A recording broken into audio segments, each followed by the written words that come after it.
Channel. आज की video में देखने वाले हैं साइनोबैक्टीरिया के बारे में, यानी कि नील हरी शैवाल ब्लू ग्रीन एल्गी के बारे में टोटल डिटेल जानने वाले हैं।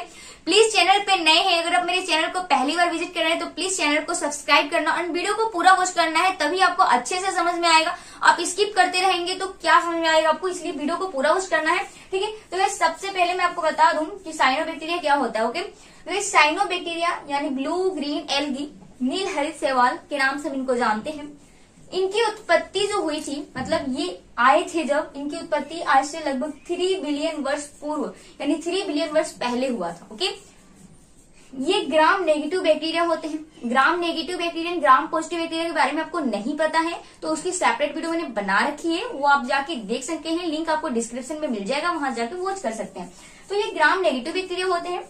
एंड एक बात आपको और बताऊंगी, जब आज से 4 से 5 बिलियन वर्ष पहले हमारी पृथ्वी का जब निर्माण हुआ था, ठीक है, जब हमारी पृथ्वी का निर्माण हुआ था तो उस टाइम पे हमारा जो वातावरण था वो अवायवीय था, मतलब हमारे वातावरण में ऑक्सीजन नहीं थी।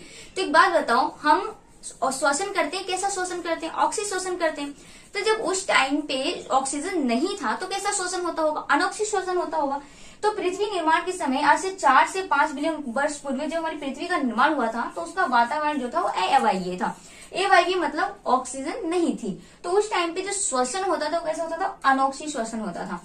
तो आप कहेंगे कि क्या मतलब उस टाइम पे ऑक्सीजन नहीं थी तो क्या उस टाइम पे प्रकाश संश्लेषण नहीं होता था? क्योंकि प्रकाश संश्लेषण से ऑक्सीजन मिलता है, तो क्या प्रकाश संश्लेषण उस टाइम पे नहीं होता था? तो नहीं, उस टाइम पे भी प्रकाश संश्लेषण होता था, लेकिन कैसा प्रकाश संश्लेषण होता था? गलत प्रकाश संश्लेषण होता था। लेकिन मतलब उस टाइम पे आपको पता है प्रकाश संश्लेषण की प्रोसेस, देखो यहाँ पर प्रकाश संश्लेषण हुआ है, 6CO2 उन्होंने लिया था, और यहाँ पर हम क्या लेते हैं, जो हमारा ट्रू फोटोसिंथेसिस होता है, हम वहां पर कार्बन डाइऑक्साइड प्लस जल का यूज करते हैं। बट इन्होंने क्या किया था, यहाँ पर जो यूज किया जाता था प्रकाश संश्लेषण करने के लिए पहले, ठीक है, आज से 4 से 5 बिलियन वर्ष पहले जब पृथ्वी का निर्माण हुआ था तो उस टाइम पे कार्बन डाइऑक्साइड तो लेते थे वो 6, ठीक है, लेकिन यहाँ पर वो क्या यूज करते थे, वो हाइड्रोजन सल्फाइड का यूज कर लेते थे। तो मतलब जिसकी वजह से क्या बनता था, ग्लूकोज तो बनता था, जल भी बनता था, बट सल्फर बाहर निकल जाता था, क्योंकि ऑक्सीजन तो मतलब अगर यहाँ पर वो जल लेते तो ऑक्सीजन का निर्माण होता, बट वो यहाँ पर जल की जगह हाइड्रोजन सल्फाइड का यूज करते थे, जिसकी वजह से ऑक्सीजन मुक्त नहीं होती थी, ठीक है। तो ये अनॉक्सी श्वसन, ये जो फोटोसिंथेसिस होता था ये कैसा था? रॉन्ग फोटोसिंथेसिस होता था, ठीक है, गलत होता है। ये करता कौन था? तो इसका एग्जाम्पल आप याद रख सकते हैं, सल्फर बैक्टीरिया, ठीक है, सल्फर बैक्टीरिया करते थे इसको। इसका एग्जाम्पल आप याद रख सकते हैं, सल्फर बैक्टीरिया। फिर कुछ समय बाद, ठीक है, कुछ समय बाद कौन आया? ये आए साइनोबैक्टीरिया, यानी कि ब्लू ग्रीन एल्गी नील हरित शैवाल आए। तो इन्होंने सर्वप्रथम, ठीक है, सर्वप्रथम पृथ्वी पर क्या किया था? ऑक्सीजन का निर्माण किया था। तो आप ये भी लिख सकते हैं इसमें कि इन्होंने सर्वप्रथम क्या किया था? ऑक्सीजन का निर्माण किया था पृथ्वी पर। इन्होंने पहली बार जो था वो राइट यानी कि ट्रू फोटोसिंथेसिस किया था, जिसमें उन्होंने 6 carbon dioxide 12 H2O is equal to glucose बना था, जल बना था और ऑक्सीजन का निर्माण हुआ था। जबकि यहाँ पर सल्फर निकल रहा था, यहाँ पर ऑक्सीजन निकला। तो उनकी वो भी करते थे बट वो गलत करते थे, वहां पर वो जल की जगह पे हाइड्रोजन सल्फाइड का यूज कर लेते थे, जिसकी वजह से ऑक्सीजन नहीं निकल पाता था, ठीक है। तो ये प्रोसेस थी, आपको इतना पता चल गया, ये रॉन्ग था, ये रॉन्ग फोटोसिंथेसिस और ये राइट था, ठीक है। जो किसने किया था? ब्लू ग्रीन एल्गी ने किया था, साइनोबैक्टीरिया ने किया था, सर्वप्रथम किया था और ऑक्सीजन का निर्माण किया था पृथ्वी पर। क्लियर? एंड अब आपको बता दो, साइनोबैक्टीरिया जो होते हैं ये कॉलोनी के रूप में रहते हैं, मतलब कॉलोनियां बना बना के रहते हैं, और इनके जो कॉलोनियां है, कॉलोनिया के रूप में क्या करते हैं? तंतु का निर्माण करते हैं, फिलामेंट का निर्माण करते हैं ना, फिलामेंटस का निर्माण करते हैं, जिसको क्या बोलते हैं? ट्राइकोम बोलते हैं। आप यहाँ पर देख सकते हैं, इस प्रकार से तंतु के रूप में जुड़े जुड़े रहते हैं, और ये फिलामेंटस का, ये फिलामेंट का निर्माण करते हैं इस प्रकार से, ठीक है। तो ये कॉलोनी के रूप में इस तरीके से रहते हैं, फिलामेंट का निर्माण करते हैं। उस फिलामेंट को क्या बोलते हैं? ट्राइकोम बोलते हैं। मतलब इसलिए जो फिलामेंट है इसको क्या बोलेंगे हम? ट्राइकोम बोलेंगे। ओके, नेक्स्ट आगे पढ़ते हैं। ये एकल कोशिकीय प्रोकैरियोटिक जीव है। यस, ये एकल कोशिकीय तो होंगे ही, क्योंकि मोनिरा जगत के जीव है। मोनिरा जगत के जीव कैसे होते हैं? एकल कोशिकीय होते हैं एंड प्रोकैरियोटिक्स होते हैं, ठीक है। प्रोकैरियोटिक सेल्स इनमें पाई जाती है, प्रोकैरियोटिक कोशिका पाई जाती है। ओके, अब इनकी जो ट्राइकोम होती है, मतलब इनका जो तंतु होता है, फिलामेंट जो होता है ये वाला, ये ट्राइकोम के लास्ट में, ठीक है, एकदम लास्ट में एक हेटेरोसिस्ट कोशिका होती है। अब यहाँ पर आप देख रहे हो ये फिलामेंटस है और इसके लास्ट में जो बड़ी वाली कोशिका आपको दिख रही है ना, इसको हम हेट्रोसिस्ट कोशिका बोलते हैं। इसको हम हेट्रोसिस्ट कोशिका बोलते हैं, ठीक है। तो ये क्या करता है, ये जो होता है हेट्रोसिस्ट कोशिका, ये नाइट्रोजन स्थिरीकरण में करता है, नाइट्रोजन स्थिरीकरण के लिए होता है, ये नाइट्रोजन स्थिरीकरण करता है। अब आप कहेंगे कि नाइट्रोजन स्थिरीकरण क्या होता है, तो अभी बता देती हूँ आपको। नाइट्रोजन स्थिरीकरण में क्या करते हैं कि मान लीजिए हमारे वातावरण में जो नाइट्रोजन है, तो उसको जो प्लांट है, हमारे पौधे, उसको डायरेक्ट ऑब्जर्व करते नहीं होंगे, तो कहीं ना कहीं ये जो ब्लू ग्रीन एल्गी है, साइनोबैक्टीरिया है, ये क्या करते हैं, क्योंकि इनकी कोशिका में, लास्ट वाली कोशिका हेट्रोसिस्ट कोशिका में नाइट्रोजन स्थिरीकरण करने के लिए होते हैं ये, तो ये क्या करते हैं, नाइट्रोजन को मतलब वातावरण से लेते हैं, उसका नाइट्रोजन स्थिरीकरण कर देते हैं, उसे अमोनिया या अमोनियम में चेंज करके उसे क्या करते हैं, कहीं ना कहीं उसे प्लांट को दे देते हैं, वो प्लांट उसे ऑब्जर्व कर लेते हैं, ठीक है। तो इसे हम बोलते हैं नाइट्रोजन स्थिरीकरण का प्रोसेस, ठीक है। आई होप आपको क्लियर हो गया होगा, ओके। अब देखो इनमें परवाल मूल होता है। अब परवाल मूल को मैं आपको बता दूं कि परवाल मूल क्या होता है। परवाल मूल एक ऐसा संबंध होता है जो एक साइनोबैक्टीरिया और एक उच्च पादप मतलब बड़े प्लांट, ठीक है, जैसे कि साइकस हो गया, ठीक है।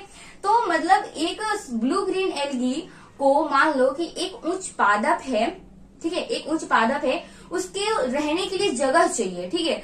तो वो क्या करता है, वो उसके जड़ों में जाकर रहता है।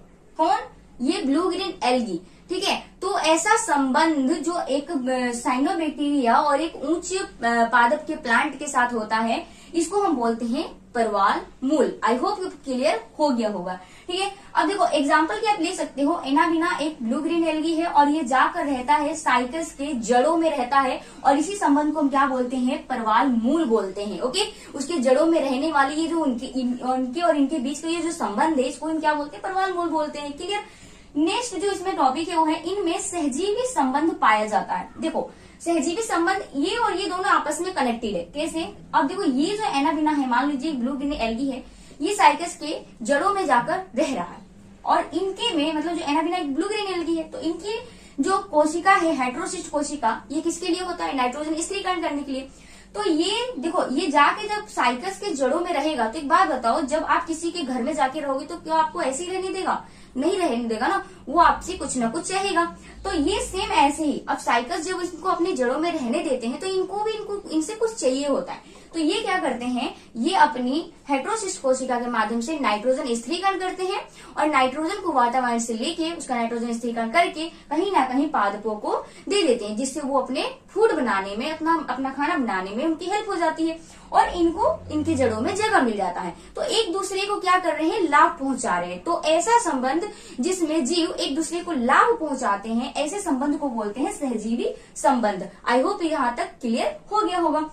नेक्स्ट पॉइंट है, इनमें वर्णक जो होता है क्लोरोफिल ए पाया जाता है, ठीक है। इनमें कौन सा वर्णक पाया जाता है, क्लोरोफिल ए वर्णक पाया जाता है। अब आपको पता है कि प्रकाश संश्लेषण करने के लिए इनमें जो उच्च पादपों के समान इनमें क्लोरोफिल ए वर्णक पाया जाता है। आपको बता दूं कि कोई भी जीव जो फोटोसिंथेसिस है, मतलब जो प्रकाश संश्लेषण कर सकता हो, उसके में क्लोरोफिल पाया ही जाता है, क्योंकि क्लोरोफिल जो है इसके बिना प्रकाश संश्लेषण नहीं हो सकता।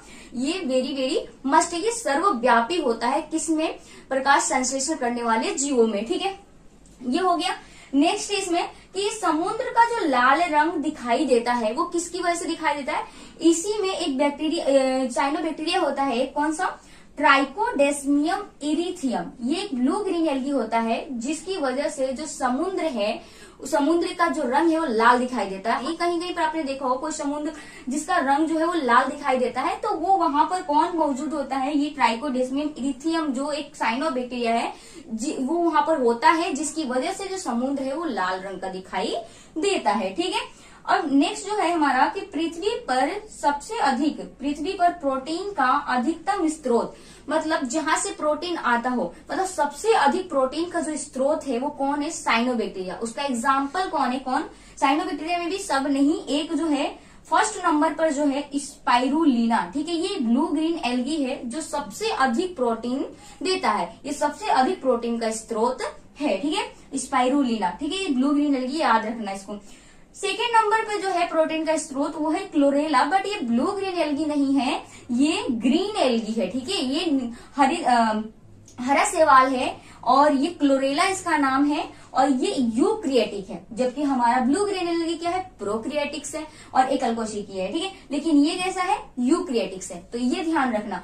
तो ये टोटल जो पॉइंट मैंने यहाँ पर लिख रखे हैं, आप इसका स्क्रीनशॉट ले सकते हैं एंड एक बार दोबारा से आप खुद से पढ़ेंगे तो आपको पूरी डिटेल क्लियर हो जाएगी, जो भी डाउट होगा। अगर अब भी आपको समझ में ना हो तो वीडियो को एक बार जरूर दोबारा से देख लेना, आपको सारे डाउट क्लियर हो जाएंगे। एंड प्लीज चैनल पर नए हैं तो चैनल को सब्सक्राइब जरूर करना, और वीडियो अच्छी लगी तो प्लीज वीडियो को एक लाइक जरूर किया करो, जिससे कि हमें मोटिवेशन मिलता है, हम आगे और वीडियो बनाएंगे। Okay, thank you for watching.